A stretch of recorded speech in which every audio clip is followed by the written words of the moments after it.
কক্সবাজারে এসে ঘুমাতে ঘুমাতে দুপুর থেকে রাত হয়ে গেছে। চলেন রাত্রেবেলায় আপনাদেরকে নিয়ে যাই সাগরের তলদেশে। হ্যালো এভরিওয়ান, আসসালামু আলাইকুম। সবাই কেমন আছেন? আলহামদুলিল্লাহ আমরা ভালো আছি। কক্সবাজারে কি ঘুমাতে এসেছি বলেন? যাই হোক, ঘুম যখন ভেঙেছে তখনই ঘুরতে বেরিয়ে গেছি। তো আজকে হচ্ছে ছেলেকে নিয়ে চলে এসেছি ফিশ ওয়ার্ল্ডে। আমার মনে হয় এটা সবাই চিনে, আমার পরিচয় করে দেওয়ার মতো কিছু নেই। এখানে হচ্ছে ভেবেছিলাম যে আমরা যেহেতু রাতের ট্রেনে এসেছি, খুব টায়ার্ড ছিলাম, সকালবেলা বেঁচে গিয়েছি, অনেক বেশি দুষ্টামি করেছে ছেলে, সে অনেক বেশি এনজয় করেছে, সব মিলিয়ে একটু টায়ার্ড থাকার কারণে ঘুমিয়ে পড়েছিলাম লাঞ্চ করে। আর এখানে দেখেন মাশাল্লাহ সে অনেক বেশি এনজয় করতেছিল।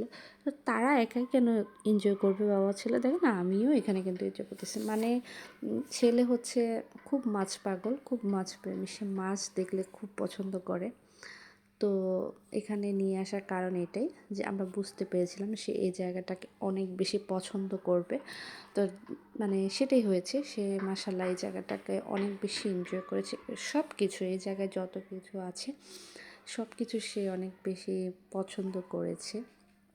আসলে গত বছর যখন আমরা এসেছিলাম সাজিদকে নিয়ে, গত বছর বলতে 23-এ মেবি, তো তখন হচ্ছে না 24-এ, সরি, তখন হচ্ছে সাজিদকে নিয়ে এই জায়গাটা আমাদের আসা হয়নি। কারণ হচ্ছে একজন আর কি বলতেছিল যে এখানে নাকি 2 বছরের নিচে বাচ্চাদেরকে ঢুকতে দেয় না।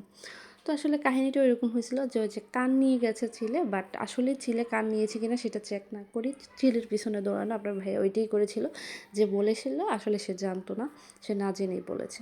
তো যাই হোক, এবছর আর সে ভুলটা করিনি, এবছর কিন্তু চলে এসেছি। আর এখানে হচ্ছে 9D দেখার জন্য ঢুকেছে আপনাদের ভাইয়া জোর করে, কারণ আমি ভাবতেছিলাম ছেলে ভয় পাবে, কিন্তু না, মাশাল্লাহ সে চকলেট খেতে খেতে 9D দেখতেছে। আমাদের ভয় লাগলো, তার কিন্তু ভয় লাগেনি। তো যাই হোক, মাশাল্লাহ মাশাল্লাহ, এই জিনিসটা আসলেই খুব ভালো। আমি বললাম না, সে হচ্ছে এখানকার প্রতিটা জিনিস অনেক বেশি এনজয় করেছে। এটা আসলে আমাদের কাছে বাবা মা হিসেবে খুব ভালো লাগার।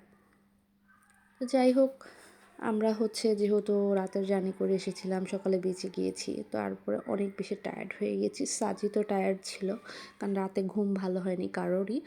তো আমরা হচ্ছে বিচ থেকে এসেই আমরা লেট না করে লাঞ্চ করে নিয়েছিলাম, আর লাঞ্চ করে হচ্ছে আমরা লম্বা একটা ঘুম দিয়েছি। বাট ভেবেছিলাম যে বিকালের মধ্যেই আমাদের ঘুমটা কমপ্লিট করে আমরা আবার বের হব, কিন্তু সেটা হয়নি। আমরা হচ্ছে এমন ঘুম দিয়েছি যে উঠে দেখি 7টা বেজে গেছে।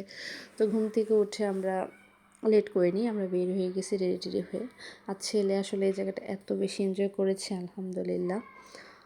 তো যাই হোক, ওইখান থেকে বের হয়ে হচ্ছে হোটেলের দিকে যাচ্ছিলাম, তখনই দেখি এখানে মেলা হচ্ছে, আর আপনাদের ভাইয়ের ইনস্ট্যান্ট রিক্সাটা দাঁড় করে দিয়েছে। তো চলো ওকেও কিছু কিনে দিই, মেলাও ঘুরে আসি। তো যেই কথা সেই কাজ, এই তো মেলায় ঢুকলে হচ্ছে খেলনার দোকান তো আছেই।